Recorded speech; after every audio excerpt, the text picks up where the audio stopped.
Kevin, this past week saw us all getting a harsh lesson in the dangers of using a Windows computer. I assume you're talking about the global tech meltdown that happened last Friday. I am. On Friday, July 19th, a faulty update to cybersecurity software from a company named CrowdStrike took down millions of computers, causing a global calamity. This bug knocked Sky News offline in the United Kingdom. It took out 911 call centers for a while, and it grounded commercial airline flights. And on that last point, our team, which had been visiting us last week here in San Francisco, their flights were delayed and canceled due to this bug. And that makes this personal, Kevin. Yeah. Well, it's personal for me because I was also supposed to fly out on Friday. I don't care about that as much. I feel bad for our team. But what happened to you? Well, I was scheduled to fly to Cleveland to see my family, and the morning of the flight, I got a notification that my flight was 3 hours delayed, and it actually did end up taking off. But it was very bizarre. I went to the airport in San Francisco, and all of the screens were down, like that show you the arriving and departing flights, and at the gate, like the screens that show you, boarding group 1 is now ready to board, were just completely either black or they had sort of gotten the blue screen of death. And this really was, so of course, if a Windows computer can't boot, it will show you what is known colloquially as the blue screen of death.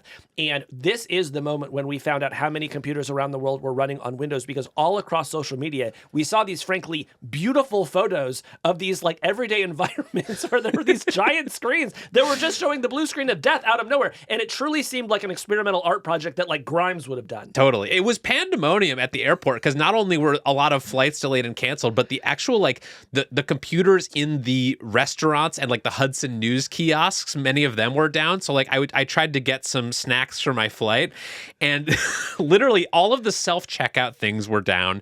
There was one register open, and like they were doing the tabulations by hand on paper. Oh no. It was cash only. Like we had reverted to the 19th century. Well, look, this seems like a very dangerous situation if we're going to have to be doing calculations by hand in this weird future that we're living in. So we need to get to the bottom of this, Kevin. Yes. So, by now, some of you may have heard some details about how this happened, but today we want to offer you the clearest explanation we can give you of how just one 40 kilobyte file can crash the global IT infrastructure, and to discuss what we can do to prevent it from happening again. Because we're very solutions-oriented on this podcast. It's true. So to talk about this, we're bringing on friend of the show, Kate Conger. Kate is a tech reporter at the New York Times and has been covering this CrowdStrike debacle for the past week. So let's bring her in. Kate Conger, welcome back to Hardfork. Thank you so much for having me. So what were you doing when you learned about the CrowdStrike situation? I was waking up. That's right, because it actually started sort of very early in the day, Pacific time, right? Right. Yeah. Well, I was in New York last week, but yeah, it happened overnight, basically. So we're still waking up to it. And did it seem like a really big deal at first, or did that sort of dawn on all of us more gradually? I think it seemed like a really big deal right away, but I'm waking up when it's already been happening for several hours. So I think I had enough context to be like, oh, this is quite bad, actually. I had this experience of seeing all the photos on social media of the blue screens of death, like including in a lot of places where like they shouldn't have been there. It should have been showing you an advertisement or like, airport departures or whatever. Instead, it was these blue screens everywhere. Did those also strike you as very beautiful? I do really like them. Yeah. Yes. Well, and the little frowny face that some of them had, the frown emoji, I was delighted by. But we should say, lest we be accused of making jokes about a global tech outage that did actually have... You're joking, but it did. I would never. Hospitals, schools, airlines, all experienced outages as a result of this. So, Kate, from your reporting on this, who sort of felt the brunt of this outage and how? I mean, I think you just kind of ran through the list. I mean, 911 centers, airports, hospitals, and then, of course, everyone that's relying on those services, right? I think we saw a lot of people talking about having surgeries or procedures they were supposed to get canceled. Obviously, tons and tons of flights got canceled. So, very quickly went to critical businesses and then to all the customers that are relying on them. So let's go a little bit deeper here. And Kate, I have to ask you a question that I hope to never ask on this podcast. And it goes like this. What is CrowdStrike? Okay. So CrowdStrike is a huge cybersecurity company. And I think everyone outside of the security industry woke up on Friday and was like, what is this company? And I think everyone within the industry knows them to have this almost mythic status of being the guys that are called in to fix it when you have no idea how to fix it. Really? Yes. So they have a pristine reputation in the cybersecurity industry. They were called in for the 2014 hack on Sony Pictures, and when they're trying to figure out, how North Korea had gotten all their files and dumped them. Again, the Democratic National Committee calls them in 2016 to investigate the email hack and leak where we saw Hillary Clinton's emails exposed. And so they are kind of known in the industry as the people that can come in, track very sophisticated nation state actors and remediate those kinds of really intense hacks. So in a lot of ways that up until this happened, these were the last people who you would expect to be behind a global IT outage. Yes. Right. They were the people you would call to fix it. Exactly. I did not actually realize until this happened that they also make their own software that goes on millions of computers around the world, and that's part of the reason that this happened. So because you only knew them from those things I only knew that they were sort of the fix-it guys that you would call when something calamitous happened to your computer network. Right. All right. So all of this happened when CrowdStrike was updating its Falcon software. What do you know about Falcon, and what were they trying to update here? Okay, so Falcon is a piece of security software that I think we have on our computers at work, probably. And, it's on, I think, 300 of the Fortune 500 companies use their software. That's a lot of Falcon companies. Yeah. So what does it do besides leave kids stranded at the airport? Okay, so the way the CrowdStrike software, the Falcon software works, it sits sort of at the kernel level of the operating system, and I'm already watching you glaze over. But no, this is sort of you have to know about the kernel. It's like a Kentucky Fried Chicken. You have to know about the kernel. One must always think of the kernel. One must always. So what is it? So this is sort of the heart of the operating system that gets the computer going, boots everything up, and then you have all the software kind of and the apps that you use running on top of that. This is like the first thing that happens when you turn on a computer is that the kernel gets involved. So before even the operating system is loaded, right? Yeah. Yeah. And so CrowdStrike has access to the kernel, which is like, that's already, some would say, a risky thing to give a company access to, right? Because of all the havoc it can wreak. Right. But if you're thinking about, take a second and think if you've gone into hacking instead of podcasting. I thought about that in the past. I'll admit it. Sure. And who among us? But, if you're thinking about how you want to get access to a system that you're trying to spy on or infiltrate, would you rather be at the software level or get into someone's email account, or do you want to be sitting at the very base of the system so you have that broad access to you want the kernel. Right. You want to go wherever you want to go in the system. And so that's part of the reason why CrowdStrike software sits there. It wants to monitor activity that's going on and see, what kind of malicious things might be happening kind of beneath the surface. Right. So CrowdStrike has access to the kernel. What goes wrong? Okay. So they send an update out to Falcon. And the update is meant to look for a new kind of attack that they've started to see and detect. So file goes out and there is a problem with the file. And so when it's installed on the system, the computer tries to boot and then it fails. And then it will try to boot again and fail and boot again and fail and boot again and fail. And so then you get to the blue screen of death. I mean, presumably before they push out updates to millions of computers that use the Falcon software, CrowdStrike is doing some kind of internal testing on a smaller set of computers to just say, hey, does this break the operating system when we push out this update? So what do we know about how their internal quality control process might have failed here? Yeah, so they do a lot of testing, and they just put out a blog post about how they run through that and what went wrong. And they do a mix of automated testing and, hands-on personal testing. And they said that there was a problem with the testing software that they used that allowed the flaw to slip through in this update. And then they shipped it. Yeah. Now, that said, the fact that they didn't test it more before sending it out, would you say that was a huge Falcon mistake? I mean, it does seem like there should have been more testing here. Yeah. Obviously, like this is something that should have been caught. It wasn't. There's also a question of, wanting to roll out an update to every single computer that's using your software at once.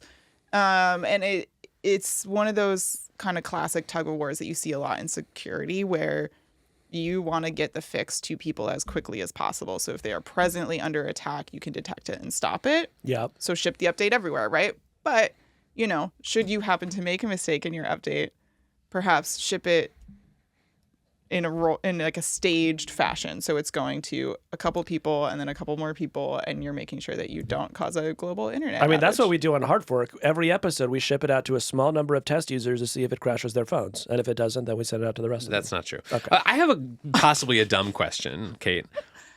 So CrowdStrike pushes out this update to Falcon that breaks all of these computers and prevents them from loading. But they know there's a problem right away, and they know that there's a fix to this. Why couldn't they push out a second update to fix the problems in the first update? So that's what they did. A little bit less than an hour and a half after the first update. So they send the bad update. They go, oh no, something has gone wrong. And an hour and a half later, they send a second update that will, in theory, fix the problem. But I've also seen reports that it could take weeks before all of the computers that are affected by this are fixed or, back online. So what's the disparity there? Why did this problem continue late into Friday? Okay. So all of the computers that got the bad update, 8.5 million or so, were online, obviously, at the time that the update was shipped out.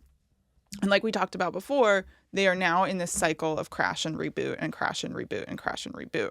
So, and because the Falcon software is sitting sort of at the kernel level of this operating system, a lot of these computers are not booting up far enough for the new update to come through and fix what's happening.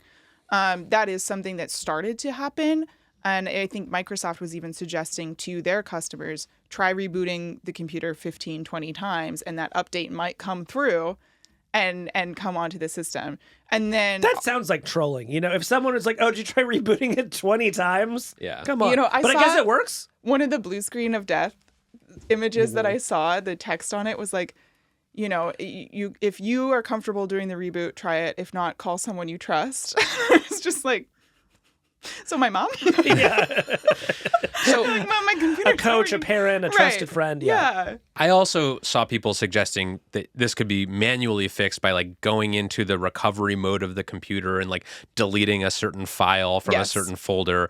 But if you're an airline like that has, 100,000 computers all running Windows with this same thing, you're not going to be able to like go individually to each of those computers very quickly. Right. So, yes, you could do, I think Windows calls it safe mode, but you could put the computer into safe mode, go in, delete this bad file from the CrowdStrike software, and then, reboot as normal. There's a couple of problems with that. One, a lot of the computers that are crashed by this are not necessarily computers like a laptop where you have a keyboard right there that you can kind of log onto the computer, go in and delete the file. There's servers in a data center. Right. Yeah. Or like I saw, I was at the gym the other day and a bunch of their screens were still blue. And it's like, the big TV screens that are in the gym, there's no keyboard there. And who knows where that screen is actually running from to go track it down and remove the file. Two is that a lot of these computers exist in big enterprises, right? Like big companies. And a lot of these companies have very smartly locked down some of the machines that they use, so not any person in the building can go in, put the computer into safe mode, and start tinkering with it. So I think that that's an issue as well, is that some of these devices are locked down so that only certain users have the permission to do those things. And so when you're in this panic moment, all your screens are blue, and you have to wait for the one guy that has permission to go around and fix the computers. It's going to take a while. So this bug only affected Windows computers. Is that because only Windows and Microsoft work with CrowdStrike in this way? Do Mac computers not have this specific piece of software? Why was it only a problem for Windows users? Okay, so this is super interesting. I love this question. Okay, so and this gets into Microsoft lore. So I would say, I think this is like the mid 2000s or so like 2005 to 2010-ish, Microsoft was working with a variety of different security vendors. And then Microsoft was like, hey, what if we acquired some of these security vendors and started bringing them in-house and owning security companies? And then the EU was like, hey, wait a minute, besties, that bothers us for competition reasons. So you need to figure out how to make your operating system competitive for other security companies that want to compete in that space. And you're not privileging the ones that you've acquired and brought in-house. So that gets to a point where Microsoft basically decides we're going to have a more open kernel and we're going to let other multiple security vendors play in this space, make software that runs in this space. Because, just to be clear, a thing that Microsoft could do would be to prevent companies like CrowdStrike from getting access to the kernel, but they get regulatory pressure, you're saying, to not do that. Right. So Microsoft is under regulatory pressure to allow a multitude of cybersecurity companies to have that kind of access. Apple does not have that issue. They have a completely closed kernel, no software, including CrowdStrike, which runs on Mac, has that same level of access.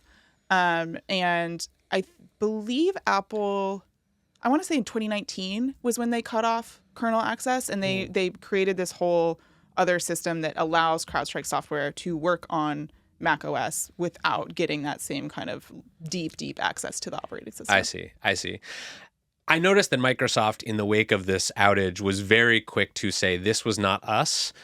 We did not cause this. We are not responsible for it. This is CrowdStrike's fault, even though it happened on Windows machines.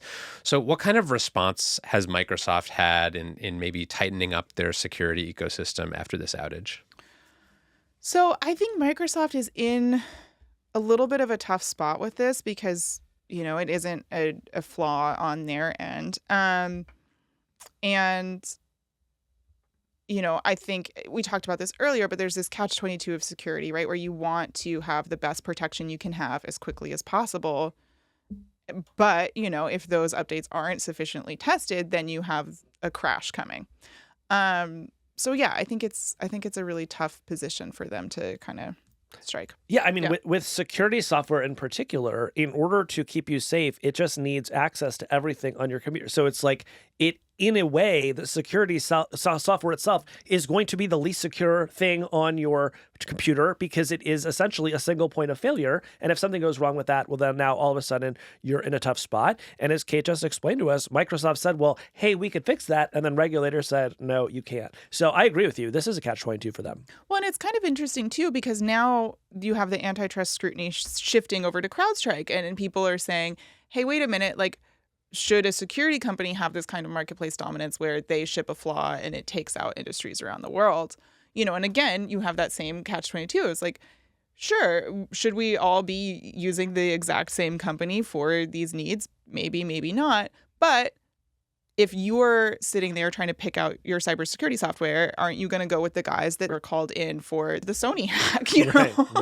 Right. Well, I think that takes us into the real question that I want to get at today, which is, can something like this be prevented? So what thoughts are out there right now about what we might be able to do to prevent something like this from happening again? So, I think the big thing that I keep hearing from people in the industry is to think about testing in a different way. I think a lot of software testing has shifted to a fully automated system where there's kind of running the software real quick through these automated systems, checking a box, it's good to go, and not really heavily scrutinizing and having a person sit down and look and say okay, is this working? Have we tried testing it on this old outdated operating system that we know some of our users are still on? Have we tried it in this environment? Have we tried it in that environment? And it just seems like, getting a more robust testing system would help with some of this stuff. I think there's also maybe going to be some renewed debate in the industry about, the depth of access that software vendors are allowed to have on your machine. Obviously, Apple comes out of this looking very prescient for making that change and kicking everybody out of their kernel when they did. I have been thinking a lot this year about a word that I keep hearing, which is dependencies. Mm-hmm. And we talked about a few months ago on the show this one sort of random database engineer at Microsoft who may have inadvertently sort of stopped a massive cyber attack because he spotted this sort of malware in this very obscure piece of Linux software. And you're talking about Andres Freund. Andres Freund. Yeah. And in the wake of that story, there were all these sort of people in the cybersecurity industry saying, our infrastructure is way too dependent. We have too many dependencies on these kind of obscure open source projects, these obscure vendors, these obscure things that, they're installed on millions of computers, but that maybe aren't overseen with the level of rigor that they should be, given how important they are to our sort of global tech infrastructure.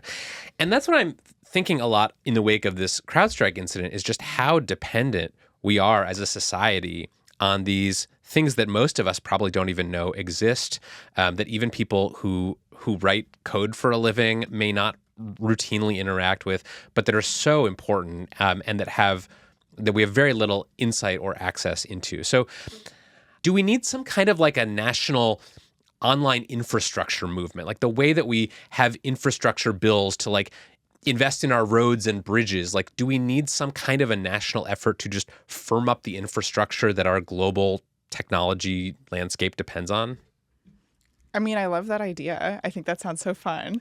But yeah, I mean, I think to go to your broader question about the architecture of the internet, I think the internet is a very fragile and beautifully built thing. And I think there's so many fun quirks and weird things about the way the internet works. Like you mentioned, all these open source projects, all these,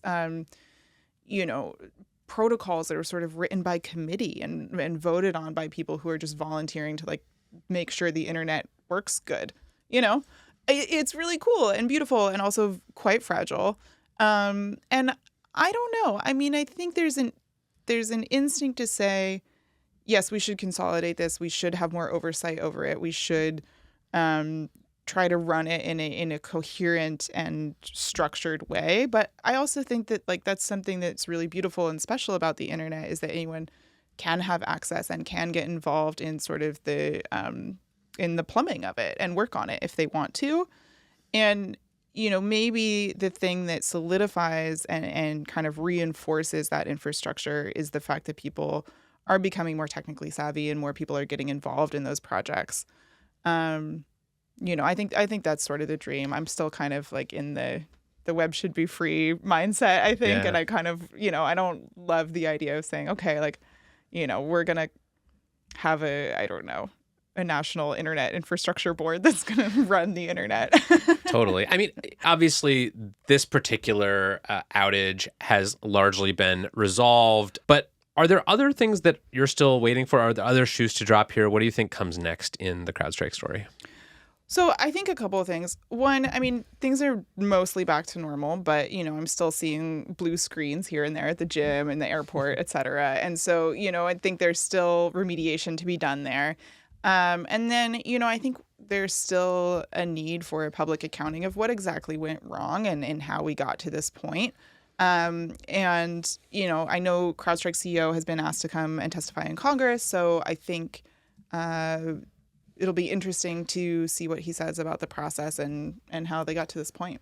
But in the meantime, Kevin and Kate, I'm pleased to tell you that some level of justice has already been delivered. This just broke on TechCrunch. CrowdStrike has offered a $10 apology gift card to say sorry for the outage.